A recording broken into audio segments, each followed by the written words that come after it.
এই মুহূর্তে একটি ব্রেকিং নিউজ দিয়ে আপনাদের। বেহালায় ফের একবার দুর্ঘটনা, এবার পুলিশের গাড়ির ধাক্কা একটি বাইকে। কি হলো, কিভাবে হলো, কেউ আহত? জানবো, সমীর প্রতিনিধি আমার সঙ্গে রয়েছেন। সমীর, দেখো অতুল, বেশ কিছুদিন আগে একবার অ্যাক্সিডেন্ট, বেহালা চৌরাস্তায় যখন অ্যাক্সিডেন্ট হয়েছিল তখন কুরুক্ষেত্র হয়ে উঠেছিল যে পুলিশের গাড়িতে আগুন ধরিয়ে দেওয়া হয়েছিল। ঠিক তার আজকে যখন বেহালা থেকে জোকার দিকে যাচ্ছিল সেই সময় একটি বাইক ম্যানটনের সামনে দাঁড়িয়েছিল, স্বামী স্ত্রী এবং একটি বাচ্চা। আচমকাই 60-এর গতিতে এসে পুলিশের একটি গাড়ি বাইকে ধাক্কা মারে, ছিটকে পড়লে একটি বাচ্চা, তার পা ভেঙে যায় এবং যে মহিলা ছিল তার কোমরে চোট লাগে। দুজনকেই সঙ্গে সঙ্গে এলাকার লোকেরা, ওখানে যারা ছিল তারা নিয়ে গিয়ে একটি বেসরকারি একটি নার্সিংহোমে নিয়ে গেছে। কিন্তু সব থেকে আশ্চর্য দেখা গেল, যখন ওই পুলিশের গাড়িটাকে ধরে নিয়েছে, ধরার পরে এবার এলাকার লোকরা তখন উত্তেজিত হয়ে যায়। তখন উত্তেজিত হওয়ার পরে 2-4 জন পুলিশ এসে গেলেও আবার পুলিশ আসে, বেহালা থানা পুরো ঝেঁটিয়ে ওইখানে চলে যায়। যাওয়ার পরে পুলিশ কি করে, যে যখন পুলিশকে বলা হয় ও মধ্য অবস্থায় গাড়ি চালাচ্ছিল পুলিশের গাড়ি, তখন পুলিশই আবার বলে না ও মধ্য অবস্থা ছিল না। পুলিশ না চেক করে না কিছু করে পুলিশ আগে দিয়ে সার্টিফিকেট দিয়ে দেয় না ও মদ খেয়ে নেই। তারপরে যখন উত্তেজিত জনতা যখন ওখানে উত্তেজিত বেড়ে যায়, তখন একটা মেশিন নিয়ে এসে মুখে ফুঁক দিতে বলে, দেওয়ার পরে দেখছে ওখানে 0-0। আরে আসল ব্যাপারটা কি, ওর মধ্যে কি 0-0 তো ওঠে না। যখনই কোনো মানুষের মনে অ্যালকোহল থাকে তখন ওখানে 5% ওঠে, 1। আর 2 হচ্ছে ওখানটায় যখন ফুঁক দিলে নো অ্যালকোহল, মানে আমি অ্যালকোহল খাইনি, তাহলে নো অ্যালকোহল উঠবে। কিন্তু ওখানে 0-0 উঠছে। পুলিশ ব্যস্ত, ওখানে সবাইকে বুঝিয়ে সঙ্গে সঙ্গে ওখান থেকে ছেলেটাকে ধরে নিয়ে আটক করে নিয়ে গেল বেহালা থানায়, এবং যে গাড়িটা ধাক্কা মেরেছে সেটাকেও সঙ্গে সঙ্গে বেহালা থানার ভেতরে ঢুকিয়ে দেওয়া হয়েছে, যেন পাবলিক না দেখতে পায়, সেরকম ভাবে ওখানে রেখে দিয়েছে, আটক করে রেখে দিয়েছে। এবং দুজন যে বাচ্চা এবং মহিলাটাকে একটি বেসরকারি নার্সিংহোমে চিকিৎসা চলছে। বাহ, চমৎকার, পুলিশ সামলে নিল ব্যাপারটা। কিন্তু চালক মত্ত অবস্থায় ছিলেন বলে অভিযোগ করছেন যারা স্পটে ছিলেন তারা। পুলিশের গাড়ি যখন সিগন্যালে দাঁড়িয়ে আছে বাইক, তখন ধাক্কা মারলো। যারা প্রত্যক্ষদর্শী ওখানে দাঁড়িয়েছিলেন বলছেন কম করে 60 কিলোমিটার গতিবেগ ছিল। বাইকে থাকা এক শিশুর পা ভেঙে গেছে, এক মহিলার চোট। যারা ছিলেন ওখানে কি বলছেন শুনুন। এইখানে সিগন্যালে দাঁড়িয়েছিল তার ওয়াইফ আর বাচ্চাকে নিয়ে। ওই গাড়িটা, পুলিশের গাড়িটা 60 কিলোমিটারের বেগে গতিতে আসছিল, দিয়ে ও এখানে দাঁড়িয়েছিল সিগন্যালে, দিয়ে ওকে মেরেছে। ভদ্রমহিলার কোমরে চোট লেগেছে, বাচ্চাটা পা ভেঙে গেছে।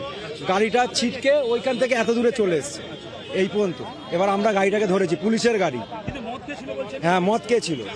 ড্রাইভার যে মদ খেয়েছিল হাঁটতে পারছে না। এরা এখন ভাঙা একটা মেশিন নিয়ে এসছে, বলছে খাইনি, 0 শো করছে। এখন ওকে মেডিকেল টেস্টে নিয়ে। বেহালায় দুর্ঘটনা ঘটলেই পথচারীদের উপর আঙুল ওঠে। বেপরোয়া, র্যাশ ড্রাইভিং, তার জন্য দুর্ঘটনায় কথা বলা হয়। আর এখানে তো পুলিশের গাড়ি, অভিযোগ উঠছে গাড়ির চালক মত্ত ছিলেন।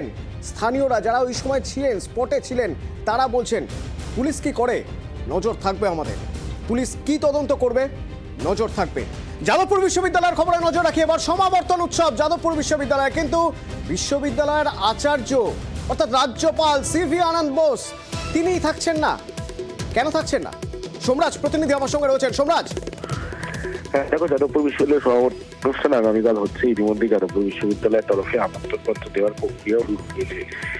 যাদবপুর বিশ্ববিদ্যালয়ের সমাবর্তনে থাকছেন না রাজ্যপাল তথা আচার্য। কেন থাকছেন না? প্রথমত বিশ্ববিদ্যালয়ে যে কোর্টের বৈঠকের মাধ্যমে সমাবর্তন সংক্রান্ত সিদ্ধান্ত নেওয়ার কথা বিশ্ববিদ্যালয়, সেই কোর্টের বৈঠকে তিনি সবুজ সংকেত দেননি। কেন দেননি সবুজ সংকেত? কারণ কিছু আইনি জটিলতা রয়েছে, সেই কারণে তিনি সবুজ সংকেত দেননি। যদিও রাজ্য সরকারের তরফে সমাবর্তনের সবুজ সংকেত দেওয়া হয়েছিল, মূলত এক্সিকিউটিভ কাউন্সিল ও কোর্টের বৈঠকে সবুজ সংকেত দেওয়া হয়েছিল রাজ্য সরকারের তরফে। ফলত রাজ্য সরকার সবুজ সংকেত দিলেও রাজ্যপালের তরফে সবুজ সংকেত এখনো পায়নি যাদবপুর। আর সেই কারণেই যাদবপুর বিশ্ববিদ্যালয়ে আগামীকাল অনুপস্থিত থাকবে রাজ্যপাল সিভি আনন্দ বোস। তবে আগামীকাল যাদবপুরের সমাবর্তন অনুষ্ঠান হচ্ছে। অন্যদিকে রাজ্যপাল যে উপাচার্যকে নিয়োগ করেছিলেন, সেই উপাচার্যই আবার শিক্ষামন্ত্রী ব্রাত্য বসুকে ফোন করে আমন্ত্রণ জানিয়েছেন আগামীকালকে সমাবর্তনে যোগ দেওয়ার জন্য। যদি শিক্ষামন্ত্রী সে ফোনের উত্তরে বলেছেন যে তিনি গোটা বিষয়টি ভেবে দেখবেন, যে তিনি আগামীকাল সমাবর্তনে যাবেন কি যাবেন না। তবে আগামীকাল সকাল 9টা থেকে কোর্ট বৈঠক রয়েছে, তারপর সকাল 10টা থেকে বিশ্ববিদ্যালয়ের সমাবর্তন অনুষ্ঠান। উপাচার্যের সভাপতিত্বেই হবে সমাবর্তন অনুষ্ঠান, তেমনটাই বিশ্ববিদ্যালয় থেকে আমন্ত্রণপত্র বিলি করা হয়েছে। ধন্যবাদ। সুপার স্পেশালিটি হাসপাতাল, SSKM হাসপাতাল, কত দূর থেকে মানুষ আসেন চিকিৎসা করাতে। রোগী যদি ভর্তি থাকেন, পরিবার পরিজন দিন রাত সেখানে অপেক্ষা করে থাকেন, কিন্তু জল খাবার উপায় নেই। কারণ SSKM চত্বরে কল তো আছে, দেখবেন দেখাচ্ছি দেখুন, এই এসএসকেএম চত্বর, এই হচ্ছে কলের অবস্থা। দেখুন এসএসকেএমে বিভিন্ন জায়গায় আমরা ঘুরে দেখলাম, কোথাও কল আছে, জল নেই। এই হলো একমাত্র ভরসার জায়গা, জল কিনে খেতে হচ্ছে, উপায় নেই। কারণ পুরো চত্বরে, হাসপাতাল চত্বরে কল থাকলেও জলের দেখা মিলছে না। অভিজিৎ, পুরো হাসপাতাল চত্বর তো ঘুরে দেখেছো, জল আছে কোথাও? অতনু, সত্যি মানে রাজ্যের সব থেকে গুরুত্বপূর্ণ নামজাদা হাসপাতাল, সরকারি হাসপাতাল এই এসএসকেএম বা পিজি হাসপাতাল, এবং গোটা হাসপাতাল চত্বর জুড়ে জল কেন? বেশিরভাগ জায়গাতে জলের জায়গা রয়েছে, অর্থাৎ কলের জায়গা রয়েছে, সেখানে কলই নেই, কলের অস্তিত্বই নেই, এবং যেখানে বা কলও রয়েছে সেখানেও জল পড়ে না। ফলে সেখানে কি হচ্ছে, গোটা হাসপাতালে পুরসভা থেকে একটা মাত্র জলের গাড়ি পাঠানো হয় কলকাতা পুরসভা থেকে, সেই জলই ভরসা। কিন্তু সেই জলও পরিশ্রুত নয়। বহু সময় রোগীর পরিবার অভিযোগ করছে যে জলে গন্ধ আছে, জল নোংরা, ফলে সেই জল পানযোগ্য নয়। ফলে সমস্ত রোগীর পরিবার বা রোগীরা যারা আউটডোরে দেখাতে আসেন তাদের ভরসা হচ্ছে কেনা জল। কেনা জলের দাম কত? 1 লিটারের দাম 20 টাকা। ফলে যে সমস্ত রোগীর পরিবার দিনের পর দিন ধরে তাদের রোগী ভর্তি থাকছে হাসপাতালে, এবং যাদেরকে দিনের পর দিন ধরে হাসপাতাল চত্বরে থাকতে হচ্ছে, প্রতিদিন যদি কেউ ন্যূনতম 4 লিটার জল খায় তাকে 80 টাকা একজনের পেছনে খরচ করতে হচ্ছে। এবং এই দরিদ্র বিভিন্ন নিম্নবিত্ত পরিবারের পক্ষ থেকে যারা দূর দূরান্ত থেকে আসছেন তাদের পক্ষে কিন্তু এটা যথেষ্ট ব্যয়। সরকারি চিকিৎসা পরিষেবা পেতে এসেছেন, সরকারি চিকিৎসা পরিষেবা পেতে এসেও তাকে কিনে জল খেতে হচ্ছে, কারণ জলের সুবন্দোবস্ত হাসপাতাল চত্বরে নেই। বিপদে পড়েছেন, দুর্ভোগ হচ্ছে। শুনুন কি বলছেন তারা। এই কলগুলো যদি ঠিকঠাক থাকতো, জল বাইরে থেকে কিনে খেতে হতো না। সারাদিনে আজকে 3 বোতল জল কিনতে হয়েছে 20 টাকা, মানে 3 × 20 = 60 টাকা খরচ হয়ে গেছে। একটা বোতল এমনি 20 টাকা, 1 লিটারের বোতল। 1 লিটার বোতলে কি হবে? 2-3 লিটার বোতল কিনে নিতে হচ্ছে। সব কল খারাপের থেকে এই জলটা তো খাওয়ার যোগ্য না, এমনই ভাবে নোংরা ভাবে থাকে। আমরা নয় বাড়ি থেকে জলটা নিয়ে আসি, আর নাহলে আমরা দোকান থেকে কিনেই খাই। কেউ হাত ধুচ্ছে, কেউ মুখ ধুচ্ছে, কল খারাপ, এই কাগে বসছে, এই নোংরা পড়ছে, সেই জলটা কিভাবে খাওয়া যায়? গুরুতর অসুস্থ উস্তাদ রশিদ খান হাসপাতালে ভর্তি রয়েছেন। কেমন রয়েছেন জানবো, মানুষ প্রতিনিধি আমাদের সঙ্গে রয়েছেন। মানুষ, হাসপাতাল সূত্রে কি জানতে পারছি আমরা?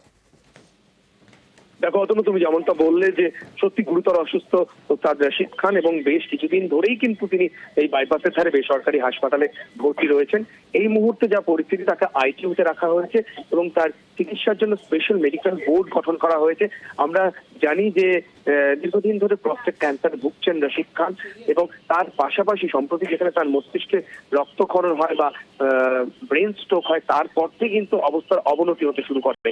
তাই তাকে আইসিইউতে রাখা হয়েছে। তাকে অঙ্কোলজিস্টরা যেমন দেখছেন, পাশাপাশি নিউরো বিশেষজ্ঞরাও কিন্তু তার দেখাশোনা করছেন। এই মুহূর্তে যা পরিস্থিতি, যেটা হাসপাতাল সূত্রে জানা যাচ্ছে যে তার কোন রকম অস্ত্রোপচার হবে না, এবং সকাল থেকে অবস্থা একই রকম মোটামুটি রয়েছে। তবে অবস্থার অবনতি হয়নি, কিন্তু ক্রিটিক্যাল, সংকটজনক। কিন্তু আলোর উৎসবে শহর ভাসছে, সে ছবিও তো দেখাবো আমরা। বড়দিনের আগেই বড়দিনের মেজাজ পার্ক স্ট্রিট জুড়ে। সরাসরি পার্ক স্ট্রিট থেকে আমার প্রতিনিধি ওঙ্কার রয়েছেন, ওঙ্কারের সঙ্গে কথা বলবো। সেজে উঠেছে শহর, আলোর উৎসব। সেই উৎসবে পার্ক স্ট্রিটে গা ভাসিয়েছেন মানুষ। বড়দিনের আগেই বড়দিনের মেজাজ কেমন দেখছো ওঙ্কার? একদমই, দেখো বড়দিনের আগেই কিন্তু বড়দিনের মেজাজ এই মুহূর্তে পার্ক স্ট্রিটের ছবিটা একটু প্রথমে আমি দেখাবো যে এই মুহূর্তে অ্যালেন পার্কের সামনে রীতিমতন মানুষের ভিড় কিন্তু জমতে শুরু করেছে। সন্ধ্যে 5:30 বাজে, এই সময় কিন্তু প্রচুর মানুষ বিভিন্ন প্রান্ত থেকে এসেছেন, এবং এসে এই যে আলোকসজ্জা বা আলোক রসনাই, সেগুলো কিন্তু তারা উপভোগ করছেন। আপনারা কোথা থেকে এসেছেন দিদি? এদিকে এসে বলুন, কোথা থেকে এসেছেন? টালিগঞ্জ। আচ্ছা, এই বড়দিনের আগেই আনন্দ শুরু তো? একদম।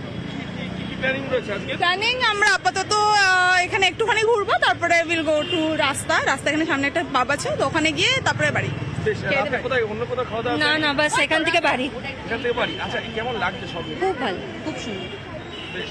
বড়দিনের আগেই কিন্তু একেবারে উৎসবের মেজাজে শহর কলকাতা এবং পার্ক স্ট্রিটে কিন্তু আলোর রোশনাইতে সেজে উঠেছে। শুধুমাত্র আলোর রোশনাই বললে হবে না, এখানে নিরাপত্তাও কিন্তু বেশ আঁটোসাঁটো করা হয়েছে। একাধিক ওয়াচ টাওয়ার করা হয়েছে, কলকাতা পুলিশের একাধিক কিয়স্ক করা হয়েছে, যেখানে কোনো সমস্যায় পড়লে এখানে যারা আসছেন তারা কিন্তু সরাসরি সেখানে গিয়ে অভিযোগ জানাতে পারবেন বা কথা বলতে পারবেন বা সহযোগিতা পেতে পারেন। সমস্ত রকমের দিক থেকে কিন্তু কলকাতা পুলিশ একেবারে প্রস্তুত রয়েছে এবং বড়দিনের আগেই রীতিমতন উৎসবের মেজাজে শহরবাসী এবং শুধু শহরবাসী বললে চলবে না। ধন্যবাদ ওঙ্কার। সেজে উঠেছে পার্ক স্ট্রিট চত্বর, তৈরি প্রস্তুত মঞ্চ, পুলিশও প্রস্তুত যাতে কোথাও কোনো রকম অপ্রীতিকর পরিস্থিতি না ঘটে।